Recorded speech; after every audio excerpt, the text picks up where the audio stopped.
Hello, everyone. This is Gilgamesh. And so far, I've been taking things verse by verse, but then I come to the problem that there are some things that really kind of need several verses in context to make sense out of. So I'm going to try something a little bit different today, and that is that we're going to take an entire psalm, Psalm 82, and go through it.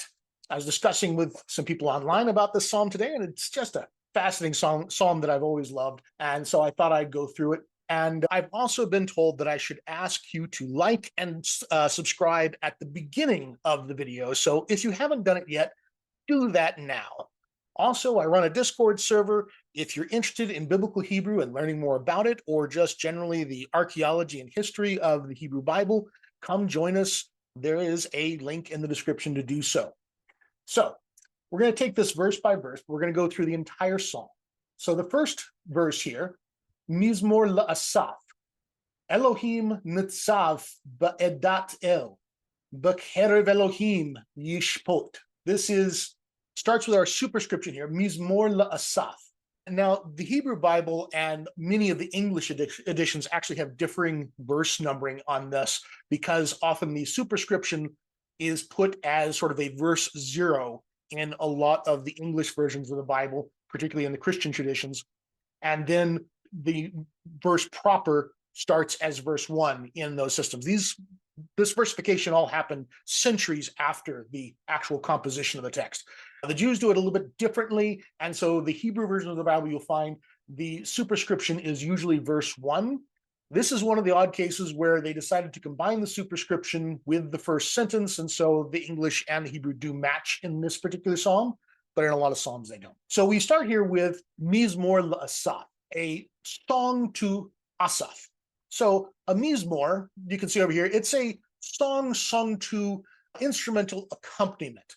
The word itself probably means flute, and so this is a song with a tune to it. And then it is to Asaph. What does that mean? We're not really sure. Does this mean that it was written for him, that it was submitted to him for possible inclusion? Is it, a song in his honor? Is it a song in his style? People have even suggested that since this often is a preposition that shows ownership here, it might be that he is the author of it. It's incredibly ambiguous, and we have no idea what it's actually saying here, but it has his name attached to it here. This is a Mizmor la'asaf. Okay, so that's our superscription of the psalm. This starts our first verse of the psalm proper here. We started off here, Elohim nitzav. Elohim stands up. Nitzav, a fairly common word here to take a position, to stand in the presence of someone. It often has an idea of leadership to it, that you are taking a position of authority. So Elohim stands up here, ba'adat el, in the assembly, the adat. The adat is a feminine construct noun, comes from the noun edah, which you see over here. It is a group or an assembly. It also can mean a swarm of bees or a flock of birds, but it's an assembly, the whole of my group, the family circle and friends. But it also specifically can mean the assembly of the gods. And here in construct state, this becomes assembly of, and it is the assembly of El. And so El, of course, is a word that means God. El is also the head god of the Canaanite pantheon, and we're not entirely clear what position he held in the Israelite traditions, but there is ideas that El was thought of as a particular head god in many of the Israelite traditions, particularly early ones. So this is Elohim here has stood up in the assembly of El. So this is the divine council. He is standing up in the divine council here. And if you had any doubts about that, the second half of this verse here, B'kerev, in the close part or in the midst of Elohim, in the midst of gods, Yishpot, he judges. So we're saying here that Elohim, this appears to be a singular entity, Elohim. He is standing up in the council of El, so in this divine council, and he is in the midst of, plural here, Elohim, gods, and there he is judging, Yishpot. So He is standing forward as a judge here. And so this has a bit of a legal context to it and also a divine counsel context to it. And that's our first verse. And we're off to a bang in this one. Let's move on to our second verse. Ad matai tishpotu avel upne rashaim tishu selah. Ad matai. Until what time, literally. Translated often as how long, which is a great translation. Ad matai, until what time? Tishpato. This is from the same verb as we had up here in verse 1. Shapat means to judge. Is you, plural, masculine plural, judge. Evel. How long shall you judge? Avel. Avel is a word that, not a terribly common word. It means here, what were the definitions here? Perversity, injustice, dishonesty in trade. So the idea here that they are not judging as in that they're taking care of these things, but that their judgments themselves are dishonest or perverse. Ad matai tishpatu avel. So how long will you judge perversely? Upane rashaim tisu selah. So, and the faces of the rashaim. Rasha means evil, wicked ones, lawbreakers. So the faces of criminals, tisu. Tisu is the same form as what we have up here. It is a second masculine plural, imperfect verb, and it means you will lift up. So we're saying here, how long are you going to judge corruptly and the faces of criminals you lift up? And notice that there's a bit of a pattern we're going to see throughout this psalm here of we have a verb in the beginning and we have a verb at the end, and they tend to be the same format here. And so we're going to see this a few times here.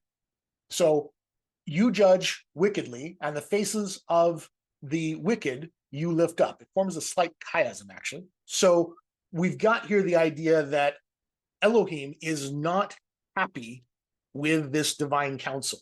He has started this off with an accusation, a hard accusation of how long are you going to be judging so badly and that you're allowing criminals to go free.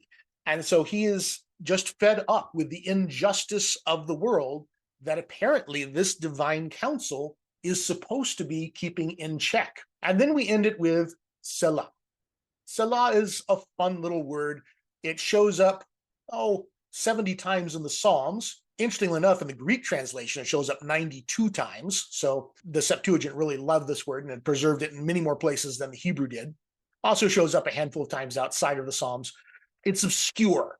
We think it might come from the Persian sala, meaning song, sound of the strings. Okay. Probably a technical term added later concerning the style of music or recitation. So that's largely a guess, that they think that later this term was added as some sort of a musical notation. Now, suggested meanings is that it comes from salal, meaning raising the voice to a higher pitch. So maybe it means go falsetto. Aquila and Jerome, to be understood as always from Netzach. Very questionable. That really doesn't fit well with its usage, but it's there.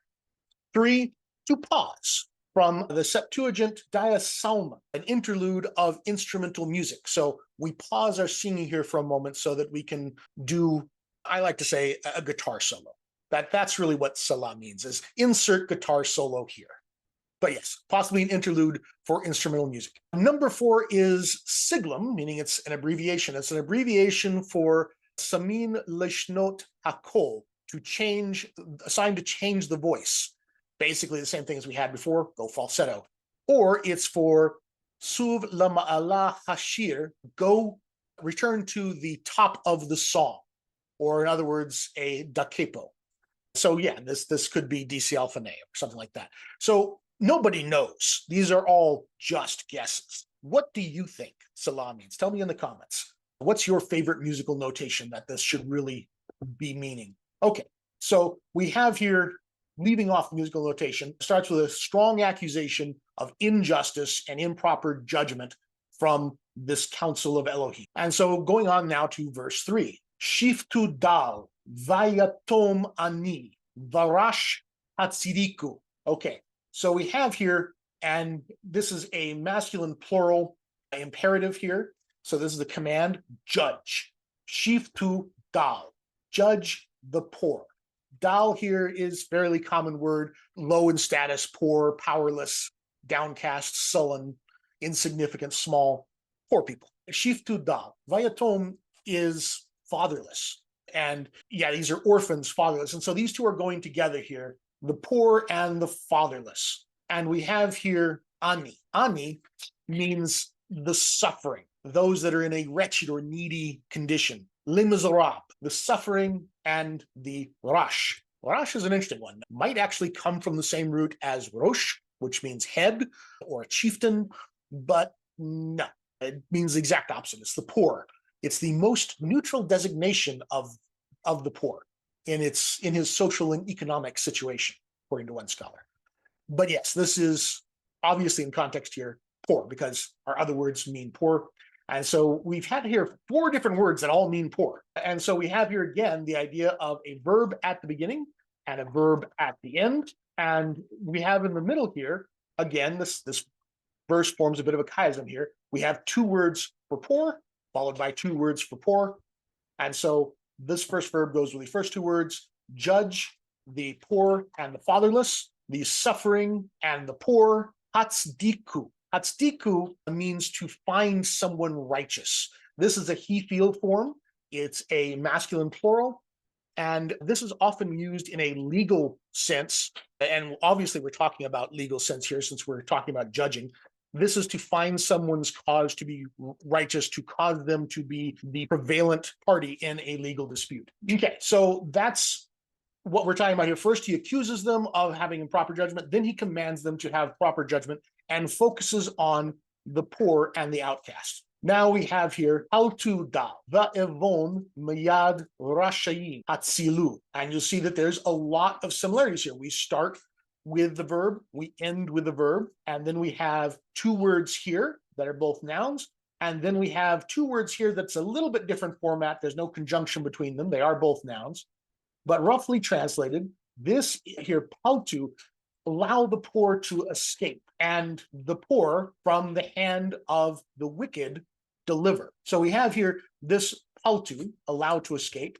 To bring out, meaning to save a person with God as a subject sometimes, to be a savior to someone, to allow to escape, to run away. Yeah, so it's saying here, let the poor escape. And the evyon. The evyon is another word for miserable or poor. So we have had now 5 different words for poor people in this psalm. Palatu, dal, va'evyon, mayad, rashayim. And the miserable from the hand of the rashayim, same word as we had previously up here in verse 2, the wicked ones, hatzilu. Hatzilu, this is a he fal, and it's from the tzal. The noon has dropped out. It's actually become the dagesh here in the tzadi.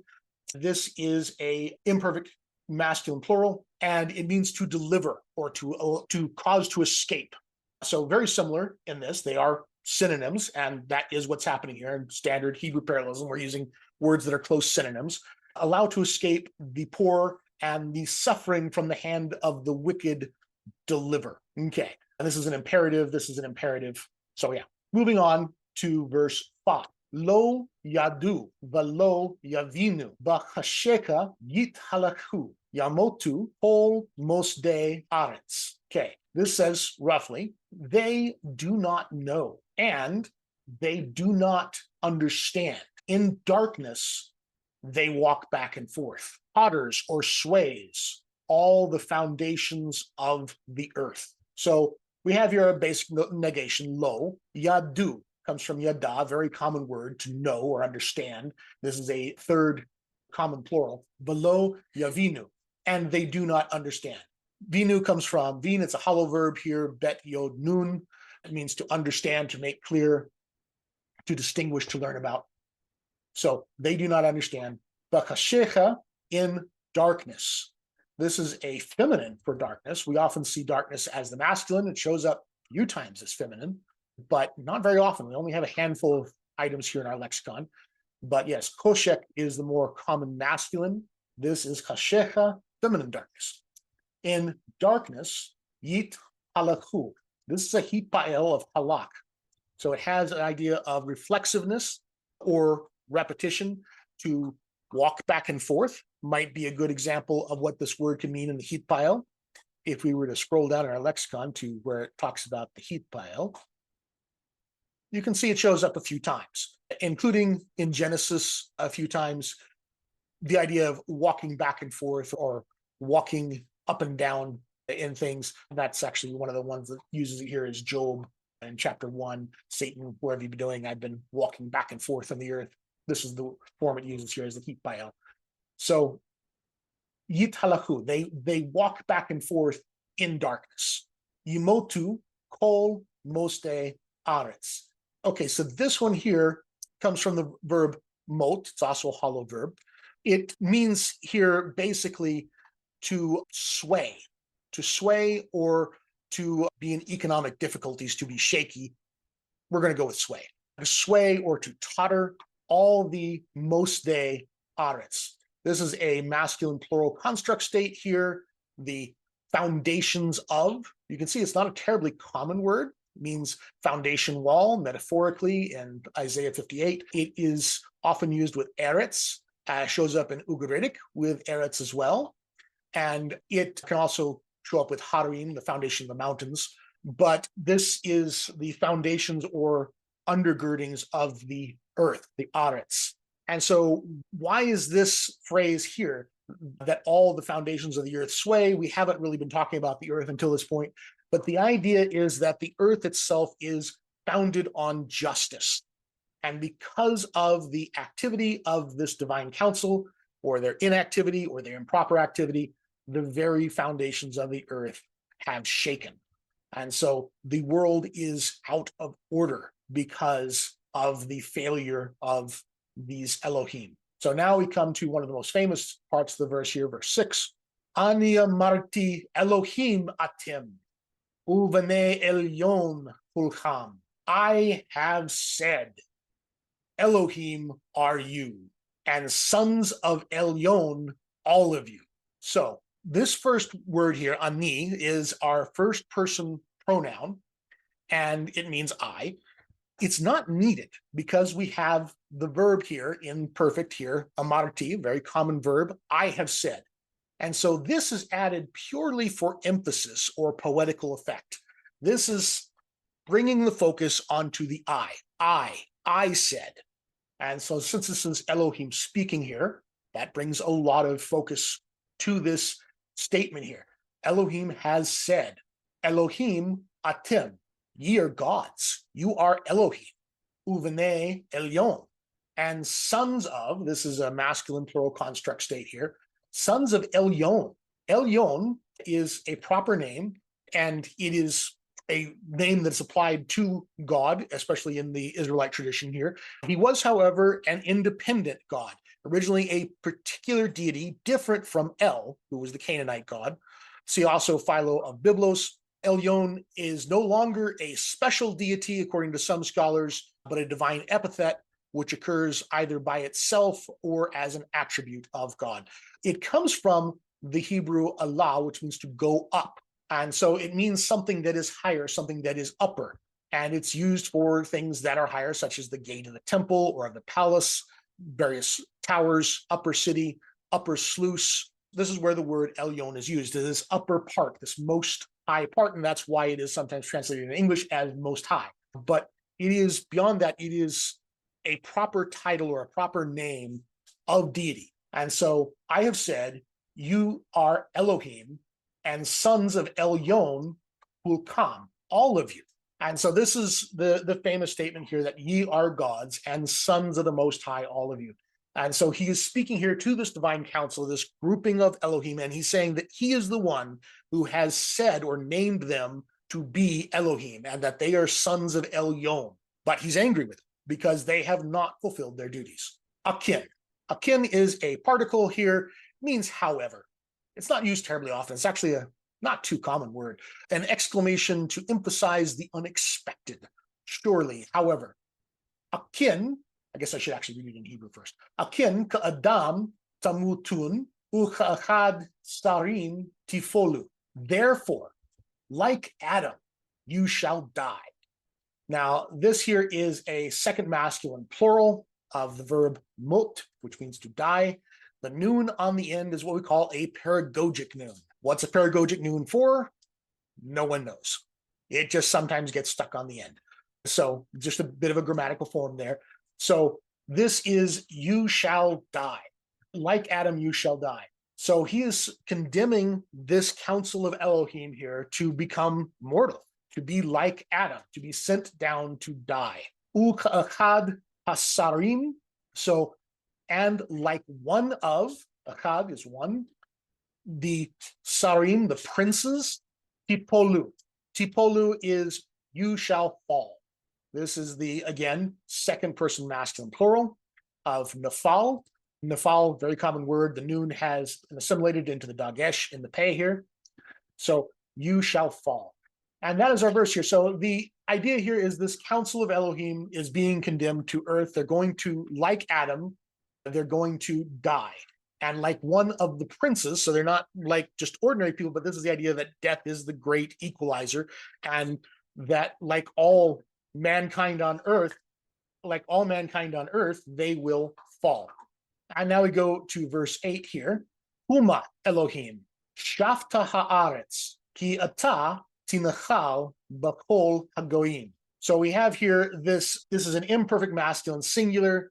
This is rise up, or may you arise. Kuma Elohim, rise up Elohim. So we have now shifted here from the focus of God speaking himself to now the psalmist has taken over, I suppose, or the singer has taken over here, expressing a final closing thought on this psalm. And we are now calling for something to happen here. Rise up, O Elohim, judge the earth, for thou art the inheritor of all the nations. So we have here kuma from kum, another hollow verb. The on the ending here is because this is a cohortative. So kuma, rise up. You're asking for this to be done. Rise up, Elohim. Shafta. Shafta, again, a cohortative. Judge. Haaretz, the earth. Ki ata, for you. Tinchal. Nachal is to inherit or to take possession of. For you shall inherit. And again, the ata is not actually needed here because this is already a second person masculine singular. It's added for emphasis that you particularly shall inherit b'chol hagoyim, in all the nations. Why this closing idea here that God, the singular God, will inherit all the nations? Well, that comes to what on earth is this psalm actually saying? And there are multiple ideas.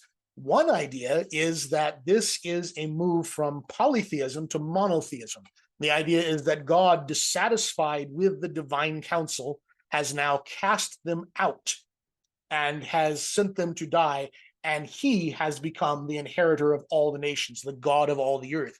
The idea is that under an older understanding, each nation had their own God, and now the Elohim, the singular Elohim, has come into this divine council of El and said, all of you guys are doing terrible. The world is full of injustice. Get out of here.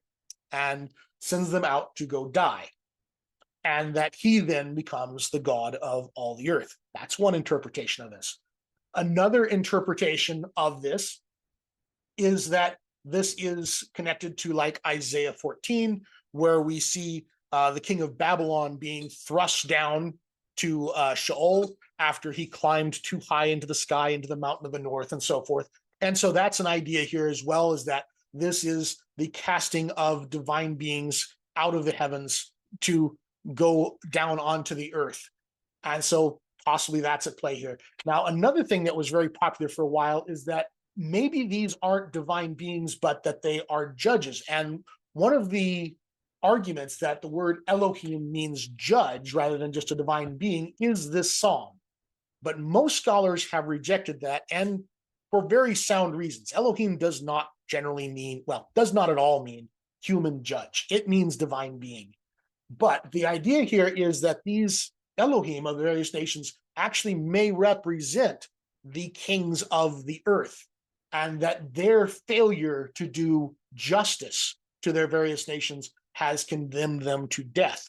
And so in this sense, God, in calling this divine council, might be talking to the noble and great ones of the earth and is expressing disappointment with them and sending them down to earth to be like Adam, to face death and to see what becomes of them through that process. This would correspond somewhat to the reference that you see in this in the New Testament, where Jesus of Nazareth actually quotes this verse as a defense of his own divine status. And so the Christian tradition has a lot of things tied up into this verse as well. But the idea here that these might actually be a condemnation of the state of the earth and its injustice is a strong interpretation of this verse, and that somehow the anger of Elohim with the divine council has to do with the anger of the leadership of the earth, that it is a place of injustice, which is contrary to the way that Elohim wanted the earth to be run. And so there is a price to be paid for that. What do you think it means? Leave some messages in the comments and let me know. But that's our psalm today, Psalm 82. I think I've gone long enough on this one already. Thank you for listening. If you like this, please like and subscribe and join us over on Discord. Have a good day. I'll see you in the next one.